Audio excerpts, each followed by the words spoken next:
All right, come follow me. Section 76 through 80, 77 through 80, excuse me.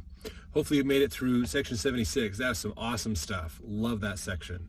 So these sections are 77, 78 have some good stuff in them.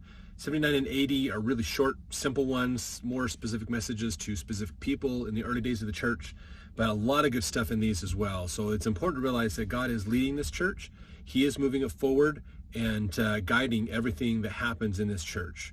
So a lot of good information. That's definitely one thing you should learn from reading the Doctrine and Covenants is God is in charge of his church and directing it. And he still is today, even though they're not necessarily adding new sections to the Doctrine and Covenants of mission calls or other things like that. That stuff still happens in the church today. It's very important.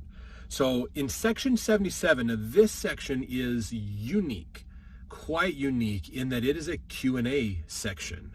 So this is rare to find. Usually these revelations are God teaching us things. Section 77 is a question and answer where there were several questions posed about things in the book of Revelations, and the answer was given. So if you're studying and want to understand the book of Revelations, there's a lot in section 77 that can help you in understanding Revelations. Now, one thing I would say, and this is an important thing to realize, is when you're studying Latter-day Revelation, that there are a lot of people who have made lots of videos and blog articles and written books and all kinds of things trying to predict what is going to happen in the latter days. And most of it, honestly, is false. I've done a lot of reading and studying it. In fact, I'll have to put a link in here to our video. I made a video talking about how to understand Latter-day prophecy that I would love for you to go watch it and get your feedback and encouragement on. And I think that fits with section 77. So there's a lot of speculation around the idea of the seals, the sixth seal. Are we in the seventh seal? Are we not? Some people believe it was the year 2000. Some people it wasn't. The thing to realize is when you're studying the book of Revelations, definitely use the church's student manual for the New Testament to understand some of these things. Now in there, it does talk about the different seals and about what kind of a time frame would fit for those seals. And for the beginning of the seventh seal, it says about the year 2000. Some people claim that that is proof that it was the year 2000 and that, but 1,000 years to man is a day to God. And so 30 minutes is this many, 21 years or whatever, which means the end of silence and the beginning of destructions, 2021 or whatever, something like that.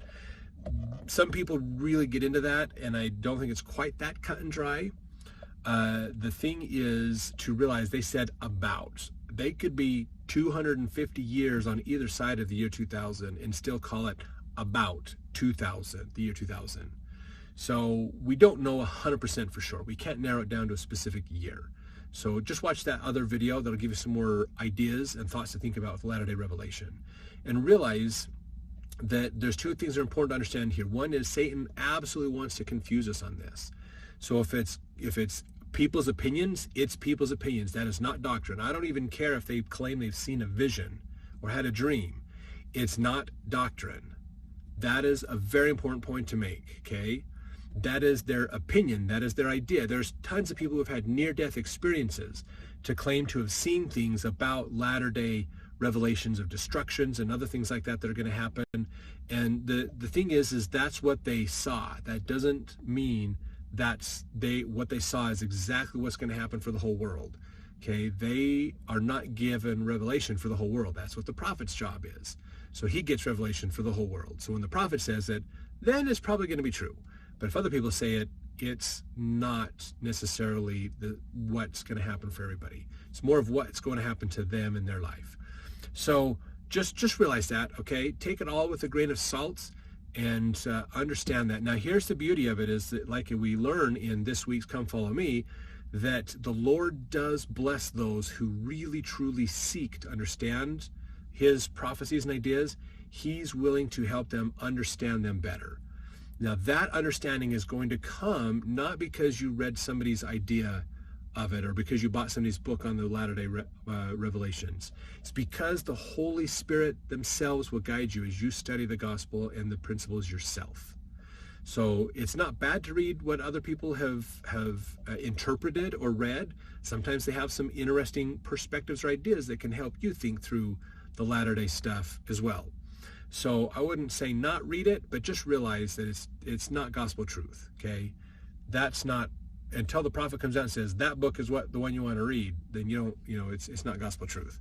So just understand that. Just understand that. That's important. But there's a lot of good stuff to learn about the book of Revelation from section 77. So well worth reading. In fact, use a lot of notes, put a lot of footnotes in Revelations that help you to refer back to these things here, or copy and paste the answers out of this into the appropriate parts in the book of Revelation. When we get to Revelations, you'll see that in my notes. So very important to have. Now, section 78. This one's a little bit of an interesting one because there's a lot of very specific guidance given to who should do what in the church. So a little bit of organizational structure and things that happen here. If I remember right, section 78 was one of those sections of the Doctrine and Covenants where names were changed. So because they were trying to publish these to let other people read these revelations, they realized that the enemies of the church would read these and realize, oh look, we're the church just told us what they're about to do, so now we can try to stop it. So what they did was they started to use code names to help them understand this. We'll see this philosophy and this idea pop up again in the Book of Mormon with the term Gazalem. Gazalem is a code name really for Joseph Smith that you'll see. Sometimes Enoch is a term that's used to understand Joseph Smith. So realize that sometimes these code words are used, and in the Doctrine and Covenants when they were first publishing them, oftentimes names were changed to a code word. So that's important. So Joseph Smith Jr. in here, he was Baurak El, and Enoch. Those were the two terms commonly used to describe Joseph Smith. So they hid his name, and then they both names are found in the book of Enoch. In fact, the Aramaic translation of Enoch 1, both those terms are there, which is really kind of cool that they used those, even though they didn't necessarily have them. They didn't know where they came from so much, but they had them. So some really interesting things there. Just a little bit of church history in that, basically, that they changed the names and they used code names, and then later, when they didn't need to worry about the enemies of the church as much as they had to back then, they changed names back to their real names. So a lot of the commandments, they just had that name change thing happen. So just a little bit of tidbit of history in the church as well that goes along with that.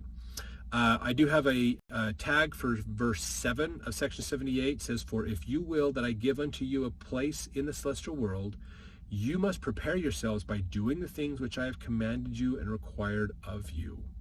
Now, if you read in verse 6, okay, this is the Lord is saying in verse 7, hey, if you want a spot in the celestial kingdom, you need to do what I've asked you to do. What's one of the things he asked them to do? Verse 6, "For if ye are not equal in earthly things, you cannot be equal by obtaining heavenly things." That is the law of consecration.